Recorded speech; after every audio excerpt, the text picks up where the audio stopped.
දැන් අපේ රට සිදුවන මරණ සංඛ්‍යාව අනුව පැයකට කොවිඩ් මරණ 9ක් සිදුවන රටක් බවට පත් වෙලා තිබෙනවා. මේක දකුණු ආසියාවේ ඉහළම අගය.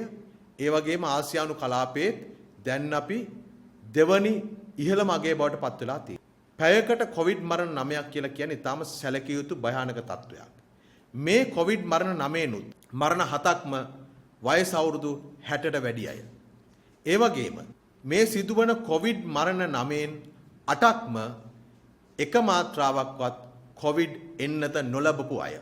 ඒ අනුව අපිට දල වශයෙන් කියන්න පුළුවන් ශ්‍රී ලංකාව තුල සිදුවන කොවිඩ් මරණ පැයකට සිදුවන කොවිඩ් මරණ 9න් 6ක්ම සිදුවන්නේ අවුරුදු 60ට වැඩි එක එන්නත් මාත්‍රාවක්වත් නොලැබුණු අයට කියලා. මේක ඊටාම අවාසනාවන්ත තත්ත්වයක්. මොකද මේක ලෝකය බලාපොරොත්තු නොවුණු තත්ත්වයක් නෙවෙයි. මේ වසංගතය ආරම්භ වුණු 2019 දෙසැම්බර් මාසයේ ඉඳලා 2020 පෙබරවාරි මාර්තු වෙනකොට ලෝක සෞඛ්‍ය සංවිධානය පුරෝකථනය කළා මේ කොවිඩ් වසංගතයෙන් වැඩිපුරම මරණයට ගොදුරු වන්නේ අවුරුදු 60ට වැඩි අය කියලා. විශේෂයෙන්ම නිදන්ගත රෝග තියෙන අය කියලා. ඒ නිසා ලෝකයේ පුරා විවිධ රටවල් ඇමරිකා එක්සත් ජනපදයේ, යුරෝපයේ, චීනය ඇතුළු රටවල් ගණනාවක විද්‍යාගාර ඇතුලේ කොවිඩ් එන්නත් පිළිබඳව පරීක්ෂණ කරනකොට ලෝක සෞඛ්‍ය සංවිධානය ලෝක රටවල් වලට කිව්වා කොවිඩ් එන්නත් ලබා දීමේ ප්‍රමුඛතාවයක් හදන්න කියලා. ඒ ප්‍රමුඛතාවය පිළිබඳව ඔවුන් උපදෙස් මාලාවක් ලබා දුන්නා. ඉස්සෙල්ලම මේ කොවිඩ් රෝගීන් රෝහල්ගත වුණාම නැත්තම් නොවුන් එක ඉදිරි පෙරමුණේ වැඩ කරන අය ආරක්ෂා කර ගැනීම තමයි අංක 1 කාර්යභාරය. නිසා ලෝක සෞඛ්‍ය සංවිධානය කිව්වා එන්නත් ලබා දීමේදී ඉහළම ප්‍රමුඛතාවය දෙන්න සෞඛ්‍ය කාර්ය මණ්ඩලයට සහ ඉදිරි පෙළ වැඩ කරන ආරක්ෂක අංශ ඇතුළු වෙනත් අයට කියලා. ඒ වගේම සාමාන්‍ය ජනතාවට එන්නත් ලබා දීමේදී ලෝක සෞඛ්‍ය සංවිධානය ඉහළම ප්‍රමුඛතාවයක් ලබා දෙන්න කියලා කිව්වේ වයස අවුරුදු 60ට වැඩි අයට. ඒක ලෝක සෞඛ්‍ය සංවිධානය කිව්වට පස්සේදී ශ්‍රී ලංකාවේ සෞඛ්‍ය අමාත්‍යාංශයත් ඉහළින්ම පිළිගත්තා. ඒ අනුව ඒ ලෝක සෞඛ්‍ය සංවිධානයේ මාර්ගෝපදේශක දේශන කොහොමද ලංකාවට ගලපන්නේ කියන එක පිළිබඳව පසුගිය ජනවාරි 18 වෙනිදා ශ්‍රී ලංකාවේ සෞඛ්‍ය අමාත්‍යාංශය සවිස්තරාත්මක වාර්තාවක් හැදුවා.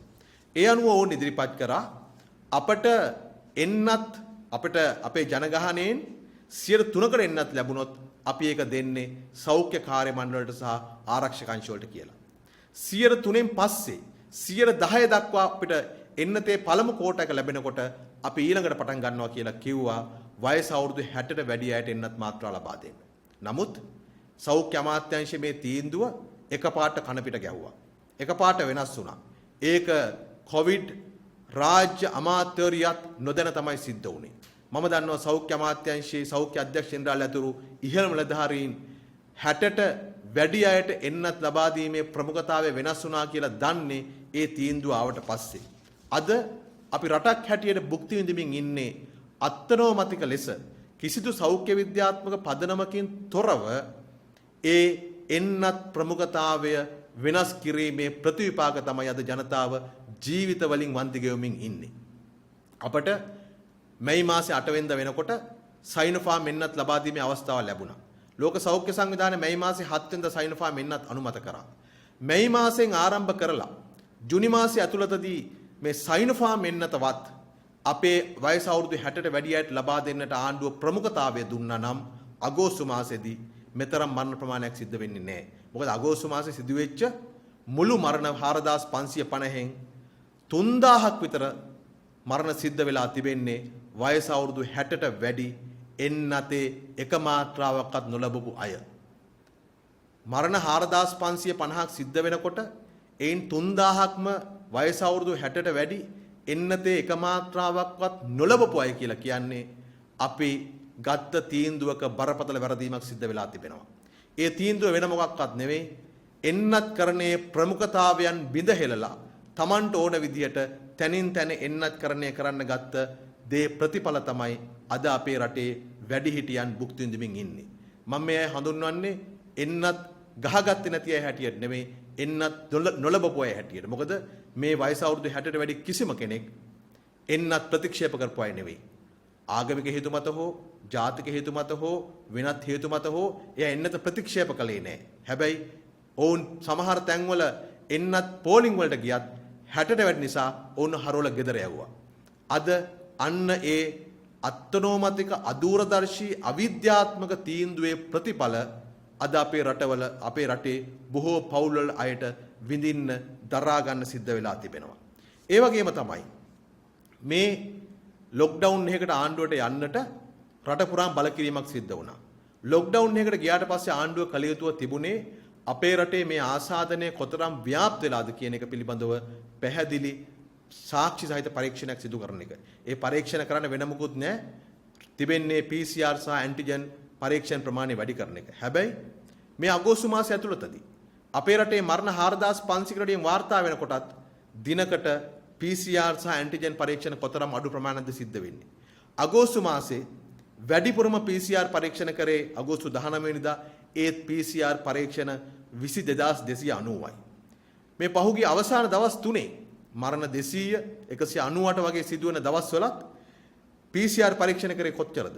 අගෝස්තු මාසේ 29 වෙනිදා PCR පරීක්ෂණ 13446යි ඇන්ටිජන් 4384යි සියලු පරීක්ෂණ අපි දෙකම එකතු කරලා බැලුවොත් 17830යි.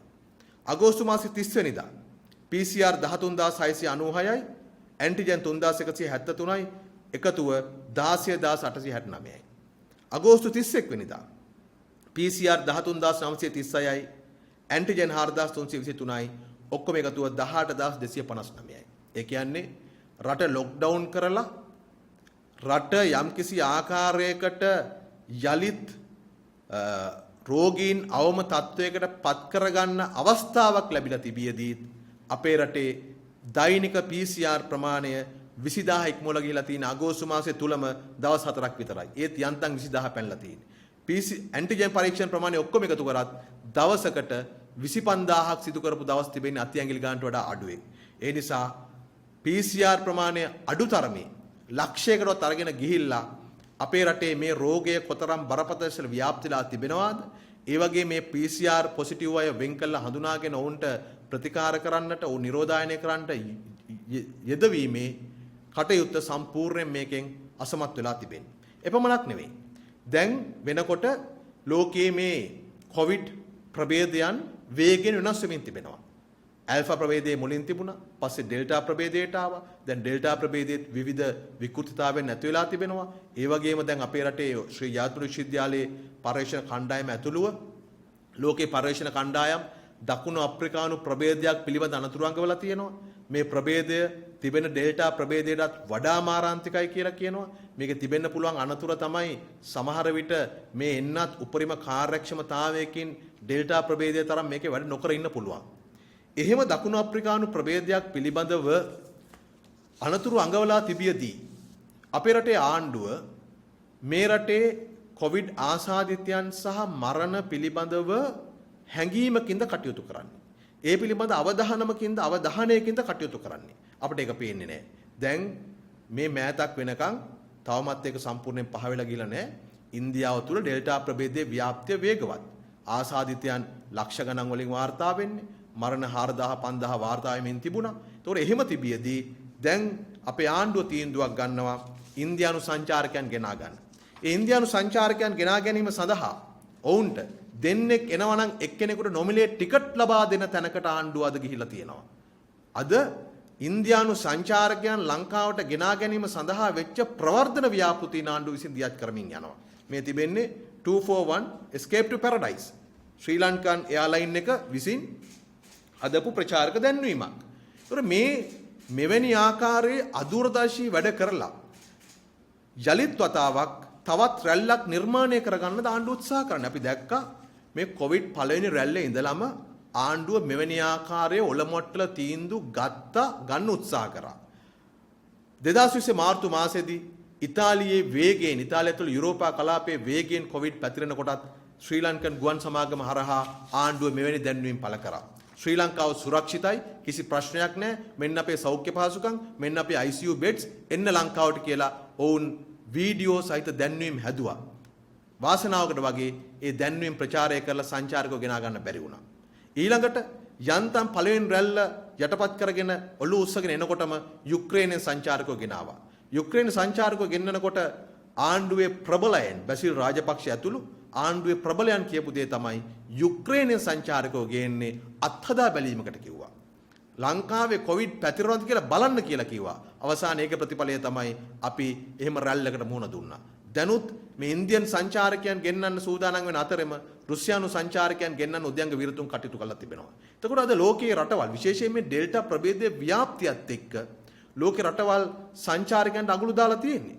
නවසීලන්තය මෙතරම් අගුළු දාලා ලොක්ඩවුන් කරගෙන තිබියදී ඔවුන්ගේ රට ඩෙල්ටා ඇතුල්ලා තියෙනවා. එහෙම තිබියදී අපේ තවමත් මරණ 200ක් සිද්ධ වෙන දවසකට කරන PCR ප්‍රමාණයෙන් 125ක් පොසිටිව් වෙන රටක අපි පාවඩ දාලා ඉන්දියාවෙන් සංචාරකව ගෙනා ගන්නවා. දකුණු අප්‍රිකානු ප්‍රභේදයට පාවඩ දාලා ලංකාවට ගෙනා ගන්න තමයි ආණ්ඩුව සූදානම් වෙන්නේ. මොකද දකුණු අප්‍රිකානු ප්‍රභේදය කියන්නේ ඒකට දකුණු අප්‍රිකාවෙන් වෙන්න ඕනේ නැහැ. ඒක ඉන්දියාවෙන් වෙන්න පුළුවන්. ඒක වෙන රටකින් වෙන්න පුළුවන්. ඒ කොයි රටෙන් වුණත් මේ ප්‍රභේදය ලංකාවට ඇතුල් වුණොත් එහෙම ඒක මර්ධනය කර ගැනීම කොතරම් අපහසුද කියලා දැන් මුළු රටේම ජනතාවට තේරෙනවා. ඒ විශේෂයෙන්ම පසුගිය වසර එකහමාරක කාලය තුල ආණ්ඩුවේ කොවිඩ් මර්ධන ව්‍යාපෘතිය සම්බන්ධයෙන් මේ රටේ ජනතාවට බරපතල ප්‍රශ්න ගණනාවක් පැනනගිලා තියෙනවා. ඒවා නිකම්ම ප්‍රශ්න නෙමෙයි. අද ඒවා ජනතාවගේ ජීවිත සහ මරණයත් එක්ක ගැට ගැහිලා තියෙන ප්‍රශ්න. පවුල් වල තමන්ගේ සමීපතම ඥාතියෙක් හිමිවීම අහිමිවීම සම්බන්ධ ප්‍රශ්න. අපි බලාපොරොත්තු වෙනවා මෙන්න මේ කොවිඩ් මර්ධනය සම්බන්ධයෙන් ආණ්ඩුව අනුගමනය කරන ක්‍රියාකලාපය ගැන ජනතාවට ඇති වෙලා තියෙන ප්‍රමුඛ පෙළේ ප්‍රශ්න 10ක් අපි ඉදිරිපත් කරනවා. අපි බලාපොරොත්තු වෙනවා මේ සම්බන්ධයෙන් ආණ්ඩුව තමන්ගේ ස්ථාවර නිල වශයෙන් ප්‍රකාශයට පත් කරයි කියලා. මේකට අපි හිතනවා සෞඛ්‍ය අමාත්‍යාංශයේ උත්තරය ප්‍රමාණවත් වෙන්නේ නැති වෙයි. මොකද සෞඛ්‍ය අමාත්‍යාංශය ගන්න තීන්දුව සෞඛ්‍ය අධ්‍යක්ෂ ජෙනරාල් සෞඛ්‍ය අමාත්‍යාංශයේ ලේකම් අද සෞඛ්‍ය අමාත්‍යාංශය තුල ගන්න තීන්දුව නෙමෙයි කොවිඩ් මර්ධන ක්‍රියාවලියේදී ක්‍රියාත්මක වෙන්නේ. ඒ නිසා මේකට වග කියන්න ඕන ජනාධිපතිවරයා සහ ජනාධිපති කාර්ය සාධක බලකාය අපි ඉදිරිපත් කරන මේ ප්‍රශ්න 10ට රටේ ජනතාවට පිළිතුරු ලබා දෙනු ඇතයි අපි බලාපොරොත්තු වෙනවා. පළවෙනි ප්‍රශ්නය සෞඛ්‍ය අමාත්‍යාංශය විසින් 2021 ජනවාරි 18 වෙනි දින ඉදිරිපත් කරන ලද ජාතික එන්නත් කරන සැලැස්ම හදිසියේ වෙනස් කර අවුරුදු 60ට වැඩි අයට එන්නත් ප්‍රමුඛතාවයේ නොදීමට තීන්දුව කළේ කවුද? ප්‍රශ්නය 2 සිනෝෆාම් මෙන්නත සති 5ක් ප්‍රමාද කිරීම ගැන ජනාධිපතිවරයා ඇතුළු ආණ්ඩුව ඖෂධ නියාමන අධිකාරිය නැත්නම් NMR එකේ නිලධාරීන්ට චෝදනා කරනවා.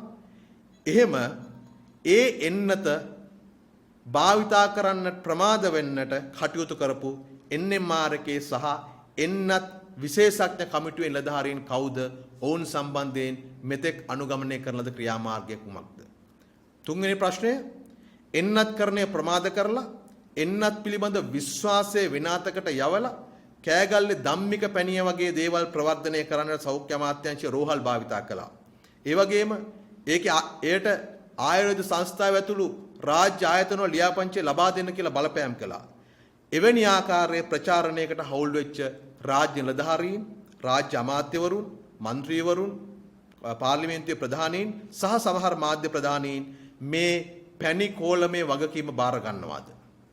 ඒ වගේම හතරවෙනි ප්‍රශ්නේ ආණ්ඩුවට ඉදිරිපත් කරන සෞඛ්‍ය අමාත්‍යාංශයේ මැදිහත් වෙලා MOH ප්‍රදේශ හරහා එන්නත්කරණය සිදු කරමින් පවතිනවා. එසේ එන්නත්කරණය සිදු කරන තැන්වලට නියමිත ප්‍රමාණයට වඩා එන්නත් අඩුවෙන් ලබා දීලා හිතාමතාම ඒ ප්‍රදේශවල තදබදයක් ඇති කරනවා කියන එක අපිට පේනවා. ඒ අනුව අද මේ මාධ්‍ය වලින් පෙන්වන ප්‍රවෘත්ති දිහා බලුවාට පස්සේ අපිට පේනවා සෞඛ්‍ය අංශ පිළිබඳව බලවත් දෝෂ දර්ශනයක් ජනතාව තුළ ඇති කරන්නට හිතාමතාම උත්සාහ කරනවා කියලා. එතකොට MOH ඒරියා එකකට අවශ්‍ය එන්නත් ප්‍රමාණය ලබා නොදී හිතාමතාම සෞඛ්‍ය අංශ සහ ජනතාව අතර ගැටුමක් ඇති කරන්න මේ තීන්දුව එන්නේ කොහෙන්ද? ඒ වගේම සමහර එන්නත් සෞඛ්‍ය අමාත්‍යාංශය ලබා දෙන්නේ නැතුව, සමහර එන්නත් සමහර ප්‍රදේශවල ලබා දෙන්නේ නැතුව, ප්‍රදේශ අනුව එන්නත් වර්ගය අනුව ඒ එන්නත් සෞඛ්‍ය අමාත්‍යාංශය ගහනවද නැද්ද කියන එක තීන්දුව කරන්නේ කවුද කියන එකත් මේ රටේ ජනතාව දැනගන්න කැමතියි. ඒ වගේම අපේ රටේ කොවිඩ් ආසාදිතයන් සහ මරණ සම්බන්ධයෙන් දත්ත පිළිබඳ බරපතල ප්‍රශ්නයක් තිබෙනවා. අද දෛනික ආසාදිතයන් ප්‍රමාණය 4500යි කිව්වට තව දවස් දෙක තුනකට පස්සේදී තවත් ඒකට 1300ක් 1400ක් එකතු වෙලා සාමාන්‍යයෙන් අපේ රටේ දැන් දෛනික ආසාදිතයන් ප්‍රමාණය 6000ක් පමණ වාර්තා වෙනවා. එතකොට මේ කොවිඩ් ආසාදිතයන්ගේ දත්ත වෙනස් කිරීම සම්බන්ධයෙන් චෝදනා එල්ල වුණා. ඒ සම්බන්ධයෙන් ඉහළ හමුදා නිලධාරියෙක් සහ විශේෂඥ වෛද්‍යවරු දෙන්නෙක් සම්බන්ධයි කියලා ආණ්ඩු පක්ෂයේ මන්ත්‍රීවරයෙක්ම චෝදනා කරා. ඒතර මෙන්න මේ දත්ත වෙනස් කිරීමට අදාළව චෝදනා එල්ල කරපු අයගෙන් සහ චෝදනා එල්ල වුණු අයගෙන් අඩු ගානේ ප්‍රකාශයක්වත් සටහන් කරගෙන ඒ පිළිබඳ රටට කියන්නට ආණ්ඩුව කටයුතු කරනවාද? 6 වෙනි ප්‍රශ්නය ඖෂධ නියාමන අධිකාරියේ දත්ත ගබඩාව හදිසියේ මැකී යාම සම්බන්ධයෙන් දැන් ප්‍රශ්නයක් පැන නැගිලා තියෙනවා. එන්නේ මාර්ගයේ තිබුණු දත්ත ගොනු ලක්ෂ 11ක් අතුරුදහන් වෙලා තියෙනවා. ඒතකොට මේක බරපතල ප්‍රශ්නයක්. ඒක පැත්තකින් මේක සෞඛ්‍ය දත්ත විතරක් නෙමෙයි මේක රාජ්‍ය ආරක්ෂාව සම්බන්ධ ප්‍රශ්නයක්. මේ සම්බන්ධයෙන් වගකීම් බාරගන්නේ කවුද? ඔවුන් සම්බන්ධයෙන් ගනු ලැබූ ක්‍රියාමාර්ග මොනවාද? ඒ වගේම මේ දත්ත හානිය නිසා ඖෂධ සහ සමහර සෞඛ්‍ය මෙවලම් ලියාපදිංචියේ ප්‍රමාද වෙලා තිබෙනවාද? ඒක කොහොමද මේ කොවිඩ් මර්ධනයට බලපාලා තිබෙන්නේ කියන එක පිළිබඳව ආණ්ඩුව නිල වශයෙන් ප්‍රකාශයක් කරන්න ඕන. ඒ වගේම මේ වෙනකොට PCR සහ රැපිඩ් ඇන්ටිජන් පරීක්ෂණවල මිල සම්බන්ධයෙන් රටේ මහත් ආందోලනයක් ඇති වෙලා තිබෙනවා. සමහර අංශ ඒවා ඉලක්කම් සහිතව ප්‍රකාශයට පත් කරලා තිබෙනවා. ඒ වගේම මෑතකදී ඩොක්ටර් ජයරුවන් බණ්ඩාර කලින් මේ කොවිඩ් සම්බන්ධයෙන් සෞඛ්‍ය අමාත්‍යාංශයේ මාධ්‍ය ප්‍රකාශකවරයා මේ සම්බන්ධයෙන් බරපතල ප්‍රකාශයක් සිදු කරා. එතකොට මේ රැපිඩ් ඇන්ටිජන් සහ PCR වලට අපේ රටේ ජනතාව විශාල මුදලක් වියදම් කරනවා. සමහර කෙනෙක් මේ වෙනකොට ඇන්ටිජන් සහ PCR 5ක් 6ක් කරගෙන තිබෙනවා. මෙන්න මේ PCR සහ ඇන්ටිජන් වල මිල ගණන් සම්බන්ධයෙන් නැගෙන චෝදනාවලට ජනාධිපති කාර්යසාධක බලකාය හැටියට ලබා දෙන පිළිතුරු කුමක්ද? ඒ වගේම 8 වෙනි ප්‍රශ්නේ හැටියට අපි ඉදිරිපත් කරනවා. මේ වෙනකොට අඩුතරමේ PCR සහ රැපිඩ් ඇන්ටිජන් දෛනිකව ලක්ෂයක්වත් සිදු කරන්න ඕන. හැබැයි මම කලින් කිව්වා වගේම දැන් අපේ රටේ PCR සහ ඇන්ටිජන් එකතුව 20000ක්වත් කරන්නේ දෛනිකව ඊටාම කලාතුරකින්. PCR සහ රැපිඩ් ඇන්ටිජන් ප්‍රමාණය වැඩි නොකිරීමට හේතු කවරේද? කොවිඩ් පළවෙනි රැල්ල ඉඳලා අපි දැක්කා මේ කොවිඩ් රැල්ල මර්ධනය කිරීමේදී සාර්ථක වැඩ කටයුතු කරු සෞඛ්‍යාංශ නිලධාරීන් හිටියා. ඔවුන් තමන්ගේ වගකීම ඉටු කරමින් හිටියා. හැබැයි රැල්ලෙන් රැල්ලට ඒ නිලධාරීන් එකිනෙකා විසි වෙලා ගියා. ඩොක්ටර් අනිල් ජාසිං ඉවත් කළා, ඩොක්ටර් පබා පලිහවර්ණ ඉවත් කරා, ඩොක්ටර් සුජත් සමරවීර ඉවත් කරා, ඩොක්ටර් ජයරුවන් බණ්ඩාර ඉවත් කරා, ඩොක්ටර් අමල් හර්ෂ ඉවත් කරා. ඒ වගේම ජාතික ඖෂධ නියාමන අධිකාරිය NMR එකේ ඩොක්ටර් පාලිත අබේකෝන්, ඩොක්ටර් අසිස සිල්වා ඇතුළු තවත් කණ්ඩායමක් ඉවත් කරා. එතකොට කොවිඩ් මර්ධනයේදී ප්‍රමුඛතම කාර්යභාරයක් ඉටු කළ යුතු සෞඛ්‍ය අමාත්‍යාංශ නිලධාරීන් මේ සම්බන්ධයෙන් ශ්‍රී ලංකාව තුළ අත්දැකීම් ලබා ගනිමින් ඒ කටයුතු මෙහෙයවමින් තිබියදී රැල්ලෙන් රැල්ලට මේ අය ඉවත් කරන්නට තීන්දුව ගත්තේ කවුද? 10 වෙනි ප්‍රශ්නයට අපි ආණ්ඩුවට ඉදිරිපත් කරනවා. මේ වන විට දකුණු අප්‍රිකානු ප්‍රභේදය පිළිබඳ අනතුරු අංග වෙලා තිබෙනවා. එහෙම තිබියදී ඉන්දියානු සංචාරකයන් ඇතුළු මේ සංචාරකයන් ගෙන්වන්නට මෙවැනි අදූරදර්ශී තීන්දුවක් ගත්තේ කවුද? මේ ප්‍රශ්න 10 රටේ ජනතාවට මේ වෙලාවේ තීරණාත්මක ප්‍රශ්න. අපි බලාපොරොත්තු වෙනවා ආණ්ඩුව විශේෂයෙන්ම ජනාධිපති කාර්යසාධක බලකාය මේවට පැහැදිලි ඍජු පිළිතුරු ජනතාව වෙනුවෙන් ඉදිරිපත් කරයි කියලා. මේවා ජනතාව දැනගන්නට ඕන. කොවිඩ් මර්ධනයේදී ජනතාව තුළ විශ්වාසයක් ඇති වුණොත් තමයි ජනතාවගේ පූර්ණ සහාය ඒකට ලබා ගන්න පුළුවන්කම ලැබෙන්නේ. නීතියෙන් මේක කරන්න හම්බෙන්නේ නැහැ. ඒ නිසා මේ පහුගිය කාලය ඇතුළතදී ඇති වෙලා තිබෙන මේ අපේ රටේ මරණ වැඩි වෙන්නත් ආසාදිතයන් වැඩි වෙන්නත් දත්ත වෙනස් වෙන්නත් ආදී කොවිඩ් මර්ධනයේදී ඇති වෙලා තිබෙන ආකූල ව්‍යාකූල තත්වයන් පිළිබඳව මේ ඇති වෙලා තිබෙන මූලික ප්‍රශ්නවලට ආණ්ඩුවේ පැත්තෙන් පිළිතුරු ලබා දෙනු ඇතැයි ජනතා විමුක්ති පෙරමුණ බලාපොරොත්තු වෙනවා. The News Reporter වාරණයෙන් තොර අපක්ෂපාතී වාර්තාකරණය